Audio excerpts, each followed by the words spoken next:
It's January 27th, 2023, and it is obviously not the normal kind of date that we will be hosting a Turfgrass Team Times.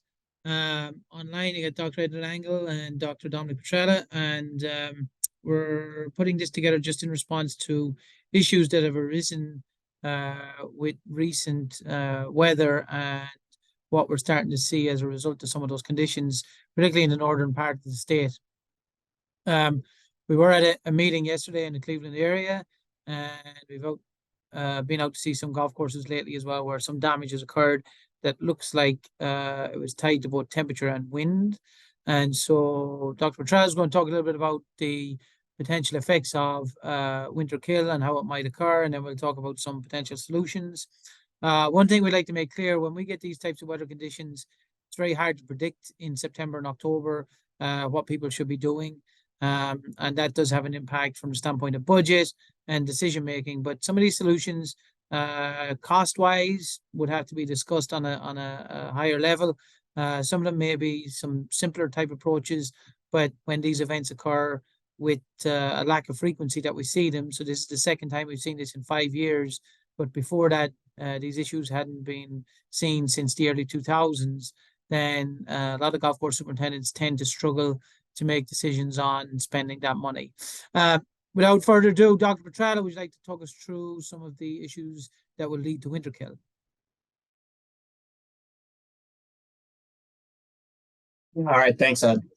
So just to reiterate, the biggest thing about winter kill or winter injuries, it's so unpredictable. I mean, that's about, you can have areas 20 feet away from each other. One gets winter killed and one doesn't get any damage. So when we look at winter damage or winter injury, there's kind of 4 classification systems. The result's usually the same. That's dead turf or turf that really struggles to grow in the spring. So we have frost damage or chilling stress. That's something we don't really see on cool season turf. It's more for warm season grasses who can't withstand a little bit of freezing when that first frost comes. What we're experiencing right now and what we've seen right now, and a lot of the injury we'll see in Ohio, is what we call direct low temperature kill or freeze injury. And that's due when the turf grass gets exposed and the crown and the leaves get exposed to air temperatures that are lethal. And those are air temperatures essentially that the turf grass is not acclimated to. For us, that's when we get below 0 degrees. So when we get temperatures that we saw over the few days surrounding Christmas, when we're minus 15 to minus 30 wind chill, especially perennial ryegrass, poa annua, maybe a little bit of tall fescue, it can't directly survive those temperatures. So you'll get killback of the leaves, some killback of the crown, maybe. The big thing is you might get either slow recovery if you don't see any death. The next is what we call freeze thaw injury, more commonly called crown hydration. Crown hydration is when the plant starts to deacclimate from winter mode. And what I mean deacclimate is essentially it's starting to grow again. It's going back to normal operating mode. It starts to absorb water. So the plant absorbs water, and then a freeze event comes. And when that freeze event comes, the ice goes to the water, turns to ice, the ice expands and pops. So freeze thaw injury, crown hydration technically can occur throughout winter. And we can see it especially due to temperature fluctuations. So if we get really, really cold temperatures in December, and this is common across Ohio, especially Northeast Ohio, nice cold temperatures, and then we get a warm up. We might be 50 to 60 for a couple of days in a row. Some plants actually start to grow, deacclimate, take up water, freeze, die. So for us, freeze injury and crown hydration are the main mechanisms for winter injury in Ohio. Last but not least, ice encapsulation. And that's when the turf grass surface gets covered in ice. And why the turf dies, that's actually up for debate, and there's more research going into that now. But it gets capped off, and you get accumulation of CO2 underneath the ice, low oxygen, but also things like alcohols that kill the plants. So the biggest thing here is a lot of things can kill turf during winter, and they overlap. It's not going to always be, okay, we only got death from freeze injury. There's usually a combination of all three, and that's what makes it so unpredictable. This would be an example of some of the injury we saw in Worcester from the recent winter storm. And this is due to different heights of cut or not the heads cut, but different rates of growth in the turf. So the turf that is brown was longer than the turf that was green. So the turf that was brown got exposed to more colder temperatures in the turf below. It's gonna grow out of this, no issues. Those leaf tips will be fine, and you'll get new growth next year with no any problems. This is what most of Northeast Ohio saw, or a lot of Northeast Ohio golf courses with Poa annua putting greens. And it's removal of insulating snow when we have sublethal temperatures.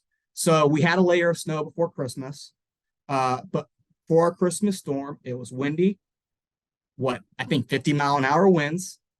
We got very, very light, not wet snow that blew.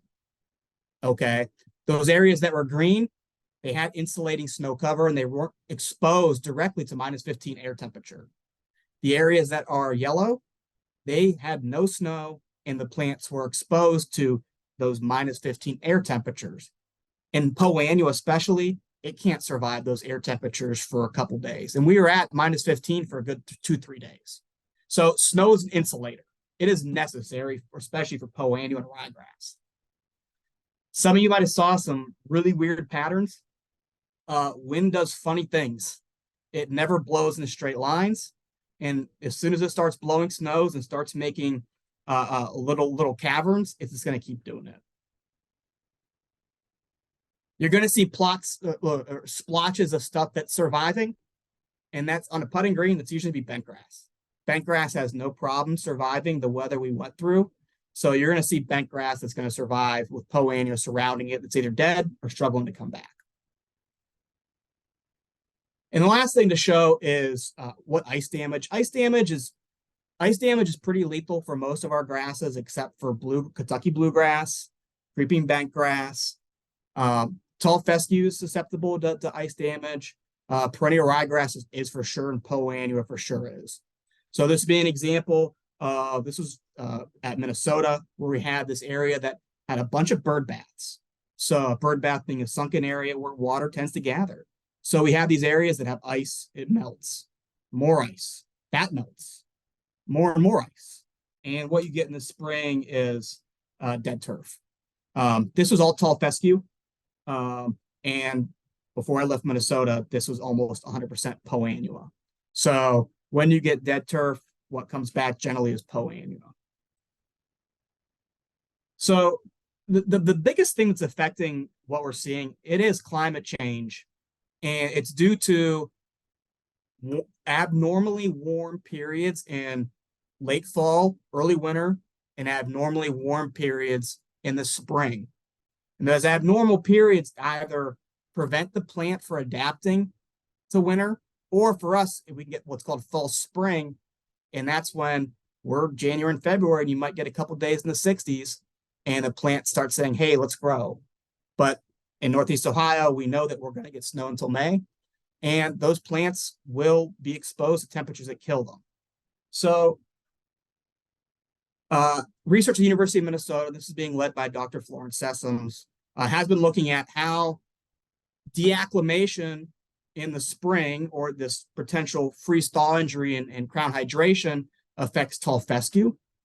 So she has research going on in the field where they actually have a bunch of tall fescue cultivars out in these plots where you see where it says tent, no tent, 7 days or 3 days. The plots that say 3 days and 7 days, they're being tented with what you see here on the right. They have a tent that's put over them and they're artificially deacclimated. So what the point I want to make is there's research going on looking for cultivars that can survive these weird changing climatic conditions, because ultimately that's what we saw with this winter event. We had cold weather, we had this massive freeze, and then it actually warmed up. And that combination led to unpredictable death or potential death. So the last thing is just briefly to talk about reestablishment. So this is some research led by Michelle DaCosta that I was involved with at the University of Minnesota. And it's looking at reestablishing methods using creeping bent grass. So we compared these permeable covers or radiant from evergreen versus no cover to see if the cover speeds up establishment and germination. So the big thing is, so this figure shows is that we're looking at the days of germination, the days to 50% turf cover, and the days to 90% turf cover. No cover is in white, and then black bars are covered. The big thing is with the cover, these permeable covers, you get establishment that's within 3 to 4, sometimes 7 days faster than no cover. So if you're in the issue where you need to go out and reestablish, using a cover will get you to 90% cover within 7 to 14 days faster. So this is what it looks like. So these large plots that have green coming up, those had these permeable covers placed on top of them. The places where you see nothing or very little, those had no cover. So this is 15 days after seeding. Here we have 21 days after seeding. On the left covered, on the right non-covered. And you can see pretty large differences in what that cover can do. That cover can warm up the soil on sunny days between 10 to 15 degrees Fahrenheit more. And here's 42 days after seeding. So essentially 40 to 60 days after seeding, so 1 to 2 months, we're pretty close to having a completely refilled surface. These are being mowed about 2/10 of an inch. So give these another couple weeks and we got a okay putting surface. Were there any standout cultivars? Not really. What's funny is, so this red bar is Pencross.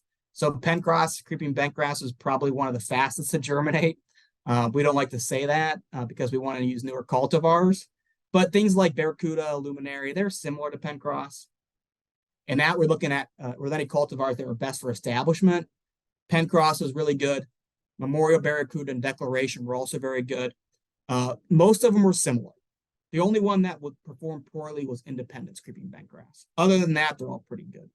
So use a cover if you have the means to, because you will be able to get establishment much quicker.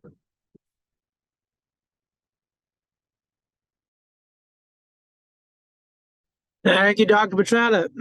Now, we did have some questions yesterday about that recovery process, and the covers we're talking about tend to be more the permeable ones. And so they will allow for water, and generally they water to move through, and generally they don't get as warm underneath as what you might call the large impermeable tarps. The other things we've seen or come across, some people have embarked on the use of a silt fence around the greens to try and disrupt air movement. And if they get snow blown up against it, well, they put snow mold protection out prior. It is noticeable how when that wind does get deflected because of an elevation due to a bunker or something like that, it did make a pretty dramatic difference. From the standpoint of other things going forward, we've seen people use pigments to darken up the leaf surface to try and maximize heat on the leaf surface when sun emerges as much as possible. The other one would be potentially dark colored sand, or also sunflower seeds. People have also used that, again, that dark color with the aim of heating the surface. The one other thing we've noticed with that approach is if your surface is white, generally it's reflecting a lot more light, right? And that's kind of the same idea as albedo that we run into when you're out skiing in the slopes. One thing that may help there is relatively deep verticutting so that the soil underneath is getting the direct connection with the sun to help with heating that. Ultimately, patience is going to be a lot of it. But the other part will be, if you are concerned about specific locations, take a plug inside. And if you've got a green that's all over, looks like it's off, take one from a high spot, take a plug from a low spot, because usually you're going to see some potential in variations. The other thing that we didn't mention, I think, was going into winter, mowing heights. One thing that has shown up previously is that where superintendents had raised their mowing heights by about 25% in the last or most recent winter storm, which we dealt with pretty dramatic damage in the Chicago area at the time, that 25% increase in mowing height did seem to make a difference. But again, if you're at a club that plays a lot of golf in the fall, that may not be as simple as just stopping mowing. But if there's any way that you can keep your speeds up with rolling while reducing the frequency of clip and increasing heights, that may be an approach to help as well. As we go through the rest of the winter here and continue with the spring, into spring, we'll keep an eye on this. And if there's any further activity or problems arise, we will be putting those reports out. If there's any further questions, superintendents, members, anything like that, feel free to reach out. We'll be able to guide you along the right path. With that, we'll say thank you and we'll talk to you all soon.